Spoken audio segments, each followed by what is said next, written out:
So start with building trust, confidence about your services, about your product, about your whole business and what you're doing. If you have that trust, you could split it in two parts: human versus technical trust. That's also the core behind my brand Byte Emotions, to combine the digital world with human empathy and help small businesses representing their vision and value in the online space. So, what are the points in these two totally different spaces who you can combine? Let's start with the human skills. Some will call it soft skills, but in my opinion, that's not the right term, because it's it's your human thing that make that skills. First of all, speak the language of your customers. And with that, I don't mean if it's Spanish, English, or German. Speak in the words of your customers. Think about how your customers communicate with each other, and then adapt this language and use it in your marketing, or in general, on your website, in your business, because that's the point of identity, as we speak earlier. The second part are testimonials. Testimonials are a great way to build trust on a human level. So ask for testimonials. Ask someone, it could be a relative, a family member, it doesn't matter, to leave a testimonial on your website. Another part are personal data like names, birthdays, and so on. Because if you can communicate with your customers, remembering their names or remember their birthdays, of course, you don't have to keep it in your mind. But if you have a good system, you could put it in there. So use it in your emails. Say hello and then the name of your customers. Maybe you will congratulate them for birthday and offer them something like a special gift code or so. That's other point that builds trust. Then long relationship based on trust, because if you have a customer that buys and buys and buys from you, that means they trust in your services, in your products, and that's something really strong.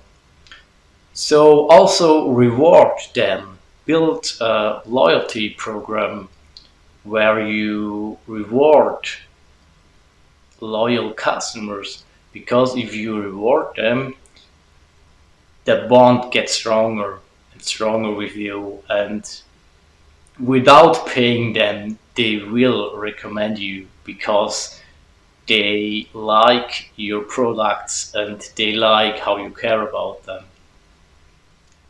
And that leads us to the next step: trust momentum. Doesn't matter if you have 10 customers that are trustworthy or just one, because if that one customer is your biggest fan and promotes your business, that's something you could not weight up with money. And the last part, but not the least part for me, is show that there are humans behind your business. Show that you are an individual person that runs this business. So it's not about B2C, B2B. In my opinion, it's all about H to H, human to human. Human buys from human. So don't forget that. Let's switch to the technical execution. How can you build trust on a technical base? So always use SSL, especially on your website. It should always be HTTPS. If it's not, talk to your web administrator or talk to your CMS platform or program to activate your secure connection. That's so important in these days. And also, if you could use SSL on emails, activate that. Then another thing is the domain ending. It's not that important, but it will build trust, especially if you are serving local customers. Because if you have a domain ending from another country, they may not know that ending and it could be a little bit suspicious to them. So I've recognized that by a few customers I've served that they get their emails rejected because of the suspicious ending. So if you are on an international base, use .com, .net, something like that, that people are already recognized. Another thing is a money back guarantee. In my opinion, everyone should do that because if you trust in yourself and your products and your services, you could do that with ease because you know the customers will love what you're serving. But there will also be the customers that use it in a bad way, but I would think this low percentage can be ignored.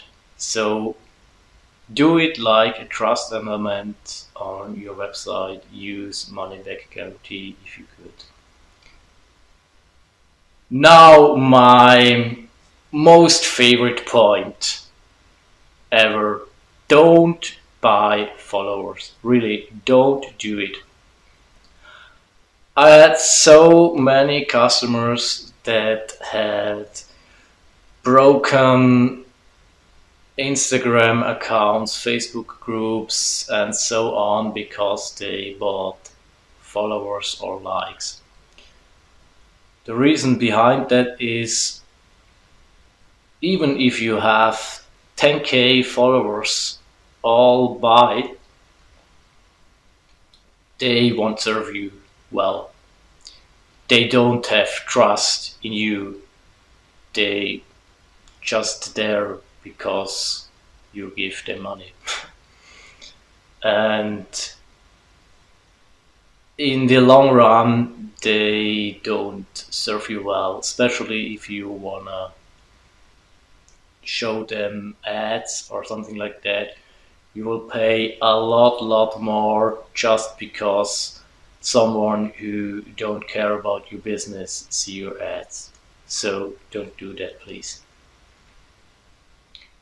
Also use a one-click unsubscribe option in your emails because that is something if someone don't want to hear anymore from you, that's okay, that's fine. Not everybody needs to love you or doing business with you. If you are a local business, create a Google business account. because if someone is looking in your area for businesses in certain spaces, they will find you if they search your business name or something else. Ideally, you will pop up with your Google business. So it's easy to do, it's fast, and you have still, if you don't have a website, you are in the online space findable. Creating clever ads is also an important point. With clever ads, I mean, don't just put out your product or your service or do ads like big brands maybe advertise.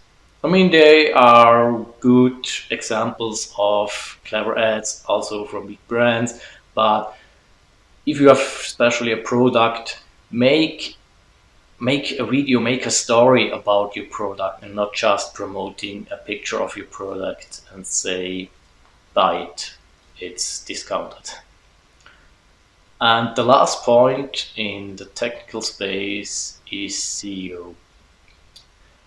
In my opinion, you should not first focus on SEO. The most important part is that if someone types in your business name, they should find you if you have a website. And all other SEO tweaks, it's nice to have, but they are points you could focus first.